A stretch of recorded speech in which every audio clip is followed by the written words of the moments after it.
દર્શક મિત્રો, spark today ન્યૂઝમાં આપનું સ્વાગત છે। આજે મુસ્લિમ જે સમાજ છે તે મુસ્લિમ સમાજનો પવિત્ર ઈદ ઉલ અદહાનો તહેવાર છે। ઈદ ઉલ અદહા કે જેને બકરી તરીકે પણ ઓળખવામાં આવે છે અને ઇસ્લામ ધર્મમાં એક મહત્વપૂર્ણ તહેવાર છે। આ તહેવાર હિજરી કેલેન્ડરના જુલહિજ્જા માસની 10, 11 અને 12મી તારીખ એટલે કે 12મી તારીખે મગરીબ સુધી ઉજવાય છે। ઈદ ઉલ ફિત્ર તથા ઈદ ઉલ અદહામાં તફાવત એટલો છે કે ઈદ ઉલ ફિત્ર એક દિવસ માટે ઉજવાય છે, જે રમઝાનના પવિત્ર માસના ઉપવાસ પૂર્ણ થયા બાદ તુરંત ઉજવવામાં આવે છે, જેને લોકો મીઠી ઈદ તરીકે ઓળખે છે। અને ઈદ ઉલ અદહા એ ઇબ્રાહિમ અલૈહિસ્સલામ દ્વારા તેમના પુત્ર ઇસ્માઇલ અલૈહિસ્સલામની કુરબાની આપવા માટેની તૈયારીને યાદગાર બનાવે છે, જેમાં તેમણે ભગવાનના અલ્લાહના હુકમને અનુસરીને પોતાનો બહુ ત્યાગ કરવાનો સંકેત આપ્યો હતો। આ તહેવારને લોકો તીખી ઈદ તરીકે પણ ઓળખે છે। રાજા વડોદરા શહેરની તાનલા ગામની જે મસ્જિદ આવેલી છે ત્યાં ઈદ ઉલ ફિત્રની નમાજ અદા કરવામાં આવે છે અને હાલ હવે જે છે દુઆ કરવામાં આવી રહી છે।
હવે જે ઈદની જે નમાજ છે તે ઈદની નમાજ સંપન્ન થઈ ચૂકી છે। ત્યારબાદ સલામ પઢવામાં આવે અને દુઆ કર્યા બાદ હવે જે મુસ્લિમ બિરાદરો છે પોતાના ઘરે જઈને હવે કુરબાનીની જે પ્રક્રિયા છે તેનો આરંભ કરશે।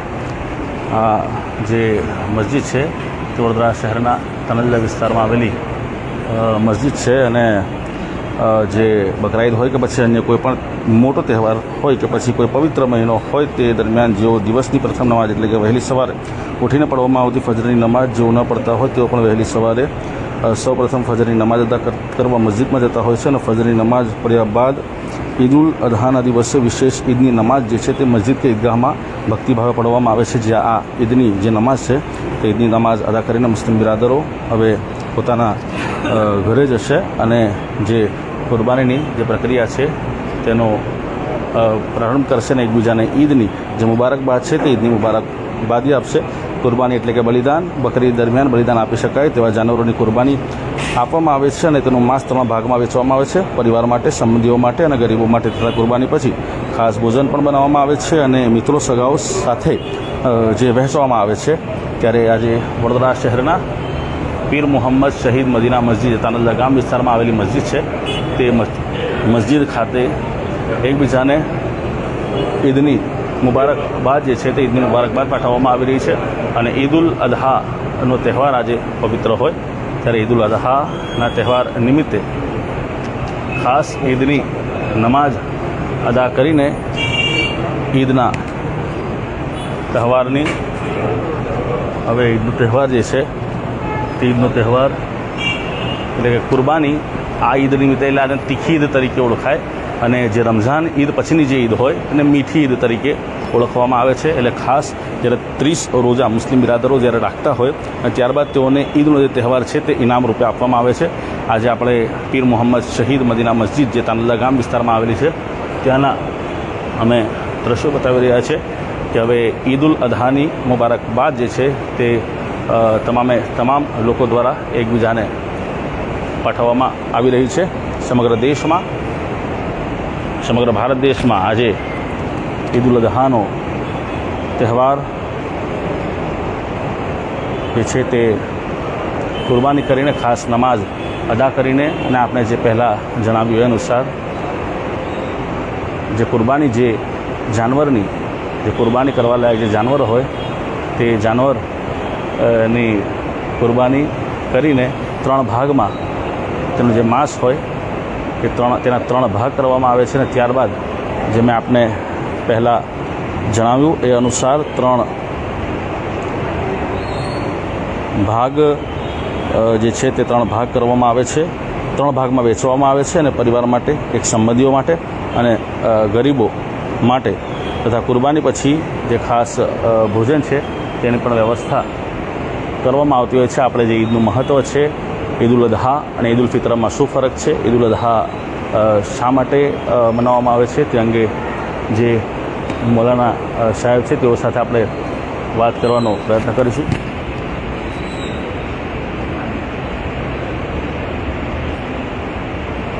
જે મસ્જિદના જે પેશ ઇમામ સાહેબ એટલે કે જે મસ્જિદમાં નમાઝ પઢાવતા હોય 5 ટાઈમની, મસ્જિદમાં મદરસો ચલાવતા હોય એવા જે પીર મોહમ્મદ શહીદ મદીના મસ્જિદના જે પેશ ઇમામ છે તેઓ સાથે આપણે વાત કરવાનો પ્રયત્ન કરીશું કે ઈદ ઉલ અદહાનું મુસ્લિમ સમાજ માટે શું મહત્ત્વ છે અને ઈદ ઉલ અદહા અને ઈદ ઉલ ફિત્રમાં શું ફરક છે તે આપણે તેઓથી જાણીશું. અને ત્યારબાદ જે સામાજિક કાર્યકર છે ગુલામ વાડીવાલા અને ઇલિયાસ વાડીવાલા તેઓ સાથે પણ આપણે વાત કરીશું.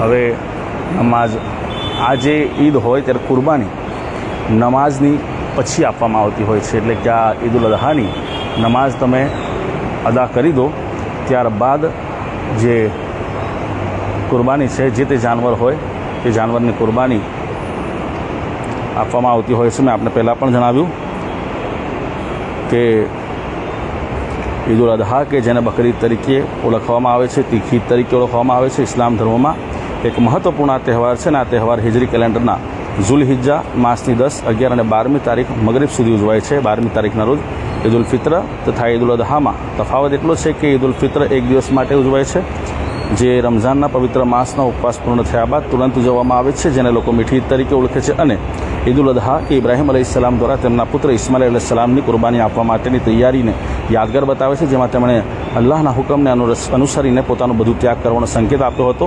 આ તહેવારને લોકો તીખી ઈદ તરીકે ઓળખે છે. આપણે જે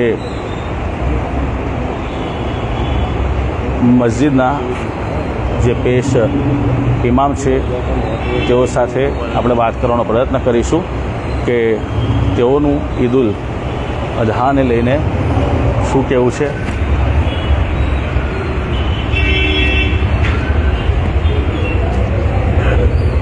એકબીજાને ગળે મળીને હાથ મળાવીને ઈદ ઉલ અદહાની જે ઉજવણી છે તે ઉજવણી કરવામાં આવશે.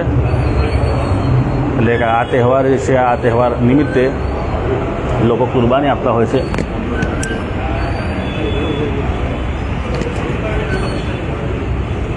આપણી સાથે સામાજિક કાર્યકર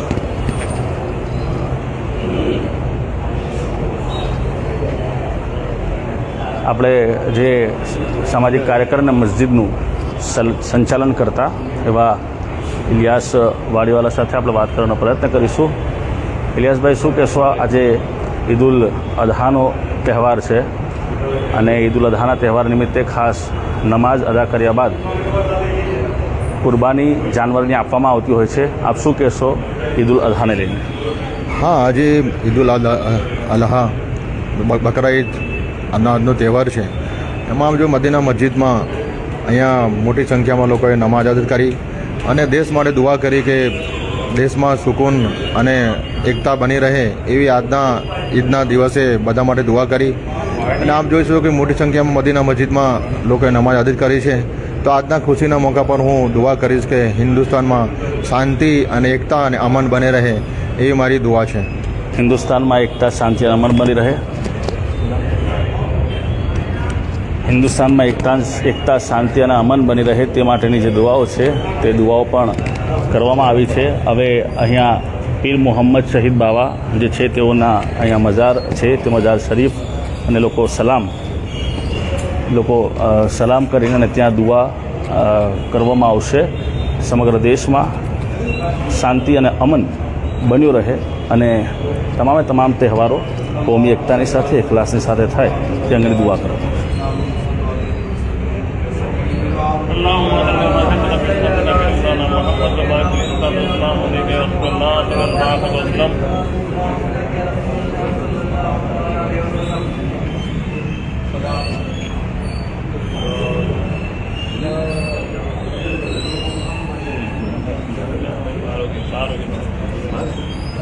પછી આપણી સાથે મસ્જિદના જે પેશ ઇમામ છે તેઓ સાથે વાત કરીશું. મૌલાના સાહેબ, આજે ઈદ ઉલ અદહા છે, ઈદ ઉલ ફિત્ર, ઈદ ઉલ અદહામાં તફાવત શું છે અને ઈદ ઉલ અદહા જે છે તે શા માટે ઉજવવામાં આવે છે?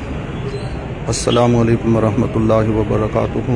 आज वो दिन है ईद उल अदहा जो का दिन है.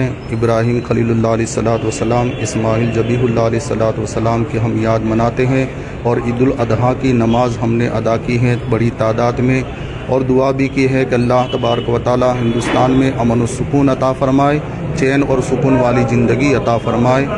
पढ़ पढ़ के दो गाना ईद का आपस में मुसलमा मिलते हैं, उल्फत की हवाएं चलती हैं, इखलाक के गुंचे खिलते हैं. जो ईद हमारी ज़ाहिर है वो ईद हमारी बातिन हो.